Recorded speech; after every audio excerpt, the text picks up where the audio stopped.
मनुष्य वही बनता है जो वह अपने भीतर सोचता है। तुम जो चाहोगे वही बन जाओगे, लेकिन यह चाहना कोई साधारण चाहना नहीं है। यह चाहना तुम्हारी पूरी चेतना का बीज है। अगर तुम्हारे भीतर डर है तो तुम डर ही बन जाओगे। अगर तुम्हारे भीतर संदेह है तो तुम्हारा जीवन एक संदेह का जीवन होगा। अगर तुम्हारे भीतर प्रेम है तो तुम प्रेम ही बन जाओगे। ध्यान रखना, जीवन तुम्हारी इच्छाओं का प्रतिबिंब है। जैसे दर्पण में चेहरा दिखाई देता है, वैसे ही तुम्हारे विचार, तुम्हारी चाहतें तुम्हारा संसार बनाते हैं। तुम्हारे भीतर जो है वही बाहर खींच कर आता है। लोग सोचते हैं कि भाग्य कहीं बाहर से आता है। नहीं, भाग्य तुम्हारी अपनी चाह का परिणाम है। जो तुम गहराई से चाहते हो वही धीरे धीरे तुम्हारे अस्तित्व का हिस्सा बन जाता है। इसलिए अगर तुम महान बनना चाहते हो तो चाहना पर्याप्त नहीं है। उस चाह को अपने जीवन की धड़कन बना दो। उस चाह के पीछे लग जाओ जैसे कोई प्यासा रेगिस्तान में पानी खोजता है। तुम्हारी चाह जितनी गहरी होगी उतनी ही जल्दी वह तुम्हारी हकीकत बन जाएगी। पहला सत्य, विचार ही वास्तविकता का बीज है। मनुष्य हमेशा यह मानता आया है कि वास्तविकता बाहर से आती है। वह सोचता है कि किस्मत आसमान से गिरती है, अवसर समाज देता है और सफलता संयोग से मिलती है, लेकिन यह केवल एक भ्रम है। सच्चाई यह है कि वास्तविकता की जड़ें तुम्हारे भीतर हैं। तुम्हारे विचार ही वह बीज हैं जिनसे तुम्हारा भविष्य जन्म लेता है। अगर बीज रोगी हो तो पेड़ कभी फलदार नहीं हो सकता, और अगर बीज स्वस्थ हो तो कोई भी तूफान तुम्हें रोक नहीं सकता। ध्यान दो, अगर कोई बच्चा बचपन से सुनता रहे कि तू कुछ नहीं कर सकता, तू निकम्मा है, तो धीरे धीरे वह बच्चा सच में वही बन जाता है। वह विश्वास ही नहीं करता कि वह कुछ कर सकता है। उसके विचार ही उसे कैद कर देते हैं। लेकिन वही बच्चा अगर यह सुनता रहे कि तेरे भीतर अनंत संभावनाएं हैं, तू कर सकता है, तो उसकी चाल बदल जाती है, उसका आत्मविश्वास बदल जाता है। वह कठिन से कठिन परिस्थिति को भी चुनौती की तरह स्वीकार करता है। तुम्हें समझना होगा कि विचार कोई छोटी चीज नहीं है। विचार ऊर्जा है, और यह ऊर्जा निरंतर तुम्हारी आभा, तुम्हारी भाषा, तुम्हारे निर्णय और तुम्हारी यात्रा को आकार देती है। तुम्हारे विचार तुम्हें या तो कैदी बना सकते हैं या मुक्त कर सकते हैं। अगर तुम्हारे विचार संदेह, भय और हीनता से भरे हैं तो तुम चाहे कितनी भी कोशिश कर लो, तुम्हारा जीवन बार बार वहीं लौटेगा जहां से चला था। लेकिन अगर तुम्हारे विचार प्रेम, साहस और आत्मविश्वास से भरे हैं तो परिस्थितियां तुम्हारे विरुद्ध होते हुए भी तुम्हारे पक्ष में काम करने लगेंगी। मन एक चुंबक है, वह वैसा ही खींचता है जैसा वह सोचता है। अगर तुम अपने भीतर रोशनी रखोगे तो अंधेरा कितनी भी कोशिश कर ले तुम्हें डुबा नहीं पाएगा। अगर तुम अपने भीतर अंधकार पालोगे तो सूर्य भी सामने आकर तुम्हें रोशन नहीं कर पाएगा। याद रखो, तुम्हारे विचार ही तुम्हारे भाग्य के निर्माता हैं, और भाग्य बाहर कहीं नहीं है, वह हर पल तुम्हारे मन में बुना जा रहा है। इसलिए सबसे पहला कदम है अपने विचारों को पहचानो। हर नकारात्मक विचार को पकड़ो और देखो कि वह तुम्हें कहां ले जाएगा, और फिर उसे छोड़ दो। हर सकारात्मक विचार को पोषित करो, क्योंकि वही तुम्हें वहां ले जाएगा जहां तुम जाना चाहते हो। विचार बदलो तो जीवन बदल जाएगा। विचार ऊंचे रखो तो जीवन ऊंचाइयों तक पहुंचेगा, और अगर विचार गहरे हों तो जीवन भी गहराई पा जाएगा। दूसरा सत्य, चाहत केवल सोचना नहीं, जीना है। लोग कहते हैं, मैं यह बनना चाहता हूं, मैं वो करना चाहता हूं, लेकिन उनकी चाहत केवल शब्दों तक सीमित रहती है। वह चाहत इतनी हल्की होती है कि पहला ही तूफान उसे उड़ा ले जाता है। ध्यान रखना, सच्ची चाहत सिर्फ सोचने का नाम नहीं है, वह जीने का नाम है। अगर तुम्हें कुछ पाना है तो तुम्हारी हर धड़कन उसी के साथ तालमेल में होनी चाहिए। जैसे कोई प्यासा रेगिस्तान में चल रहा हो, उसे केवल पानी चाहिए। वह आसपास के पेड़ नहीं देखता, वह रेत नहीं देखता, वह तारों का सौंदर्य भी नहीं देखता। उसकी आंखें सिर्फ पानी खोज रही होती हैं। यही है गहरी चाहत। लेकिन आम आदमी की चाहत कैसी होती है? वह कहता है, मुझे सफलता चाहिए, लेकिन साथ ही वह आलस्य को गले लगाकर सोता है। वह कहता है, मुझे ज्ञान चाहिए, लेकिन वह घंटों फालतू की क्रियाओं और गलत सोच में डूबा रहता है। वह कहता है, मुझे आत्मा की शांति चाहिए, लेकिन उसकी आदतें शांति के विपरीत हैं। तो यह चाहत नहीं है, ये केवल कल्पना है। सच्ची चाहत तब होती है जब तुम्हारा पूरा अस्तित्व उसी दिशा में लग जाए। तुम्हारी सांसें, तुम्हारा रक्त, तुम्हारी आंखें, तुम्हारा सोचना, तुम्हारा चलना, सब कुछ उसी की तरफ बढ़ने लगे। तब दुनिया की कोई ताकत तुम्हें रोक नहीं सकती। गौर करना, जिन्होंने इतिहास बदला उनकी चाहतें साधारण नहीं थीं। बुद्ध ने केवल सत्य की चाहत की और उसी चाहत ने उन्हें राजमहलों से जंगल तक पहुंचा दिया। एडिसन ने केवल रोशनी की चाहत की और उसी चाहत ने अंधेरे में बल्ब जला दिया। गांधी ने केवल स्वतंत्रता की चाहत की और उसी चाहत ने साम्राज्य को हिला दिया। तुम जो चाहोगे वही बन जाओगे, लेकिन वह चाह इतनी गहरी होनी चाहिए कि तुम्हारा पूरा जीवन उसका गवाह बन जाए। अगर चाह सतही है तो वह कभी पूरी नहीं होगी, लेकिन अगर चाह गहरी है तो ब्रह्मांड भी तुम्हारी मदद के लिए रास्ता बनाने लगता है। याद रखो, सतही चाहतें सपनों में मर जाती हैं, गहरी चाहतें हकीकत में जन्म लेती हैं। तीसरा सत्य, डर और संदेह तुम्हारे सपनों के सबसे बड़े दुश्मन। मनुष्य चाहता तो बहुत कुछ है, लेकिन उसके भीतर एक और आवाज लगातार गूंजती रहती है, क्या यह संभव है? अगर मैं असफल हो गया तो, अगर लोग हंस पड़े तो, अगर दुनिया ने मुझे ठुकरा दिया तो? यही डर और यही संदेह तुम्हें कभी वहां पहुंचने नहीं देंगे जहां तुम जाना चाहते हो।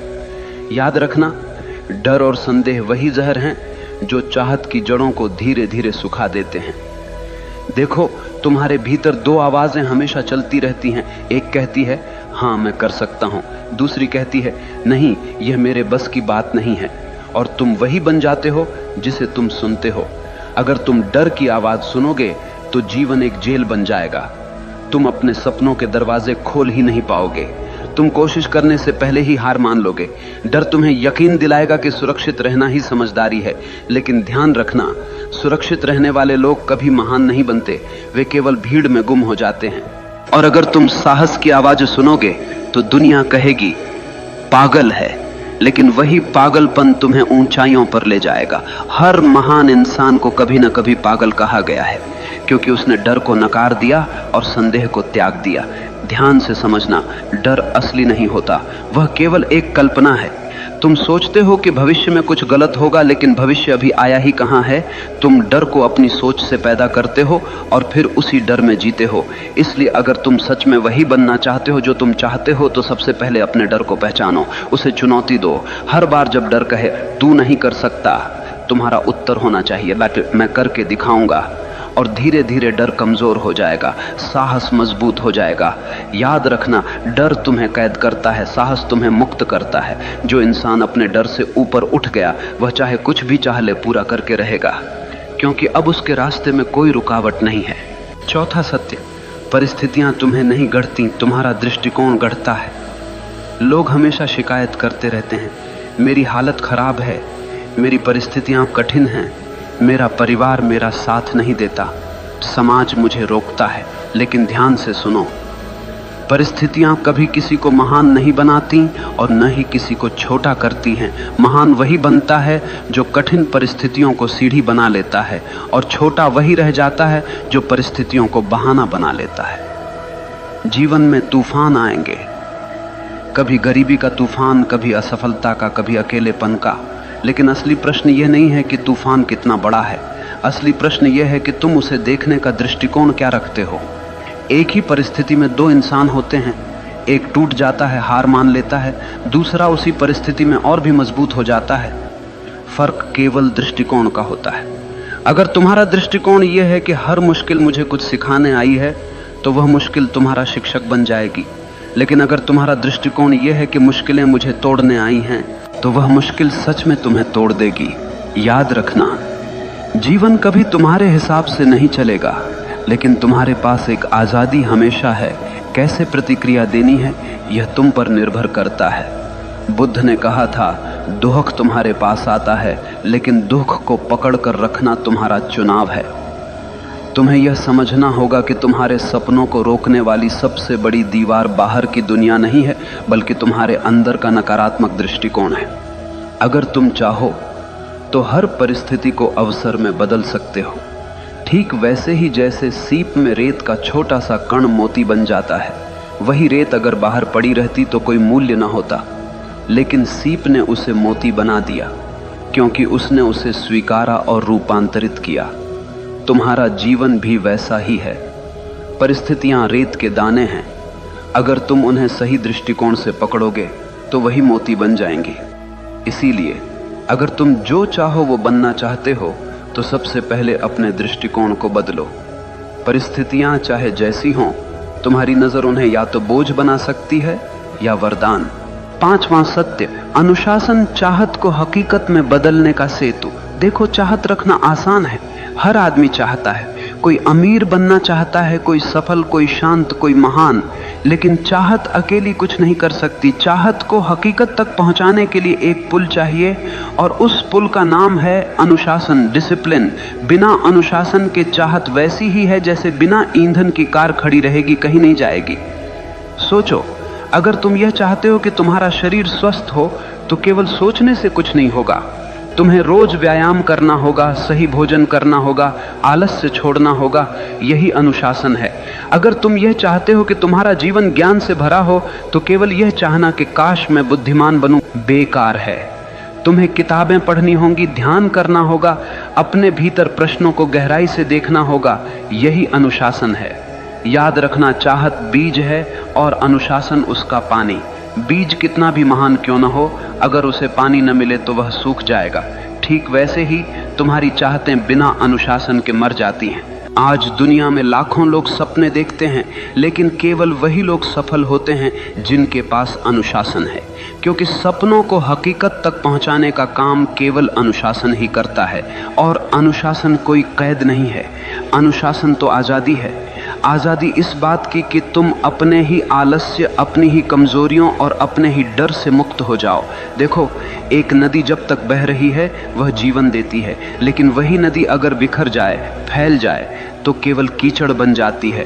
अनुशासन नदी के किनारों जैसा है जो तुम्हारी ऊर्जा को दिशा देता है, गहराई देता है और तुम्हें तुम्हारे मंजिल तक ले जाता है। इसलिए अगर तुम सच में वही बनना चाहते हो जो तुम चाहते हो तो केवल चाहने से कुछ नहीं होगा। तुम्हें अपने जीवन में अनुशासन की आग जलानी होगी। हर दिन, हर क्षण अपने लक्ष्य के लिए समर्पित होना होगा। और जब चाहत और अनुशासन मिलते हैं तो चमत्कार होता है। तब मनुष्य वही बनता है जो वह चाहता है। मनुष्य वही बनता है जो वह गहराई से चाहता है। लेकिन याद रखना, यह जीवन कोई खेल नहीं है, यह तुम्हारी चेतना की यात्रा है। अगर तुम अपने भीतर नीच विचार रखोगे तो तुम जीवन को नरक बना लोगे, और अगर तुम अपने भीतर ऊंचे विचार, गहरी चाहत और अनुशासन रखोगे तो यही जीवन तुम्हें स्वर्ग बना देगा। सवाल यह नहीं है कि दुनिया तुम्हारे खिलाफ है या साथ में है, सवाल यह है कि तुम अपने साथ हो या नहीं। अगर तुम अपने विचारों, अपनी चाहतों और अपने अनुशासन के साथ खड़े हो तो दुनिया की कोई ताकत तुम्हें रोक नहीं सकती। याद रखना, भाग्य बाहर से नहीं आता, भाग्य तुम्हारे भीतर से जन्म लेता है। जैसे तुम सोचते हो, जैसे तुम चाहते हो, जैसे तुम जीते हो, वही तुम्हारा भविष्य बनता है। तो उठो, अपने डर को छोड़ो, अपने संदेह को जलाओ, अपनी चाहत को इतना गहरा बना लो कि वह तुम्हारी हर सांस में समा जाए, और फिर देखना पूरा ब्रह्मांड तुम्हारे रास्ते को साफ करने लगेगा।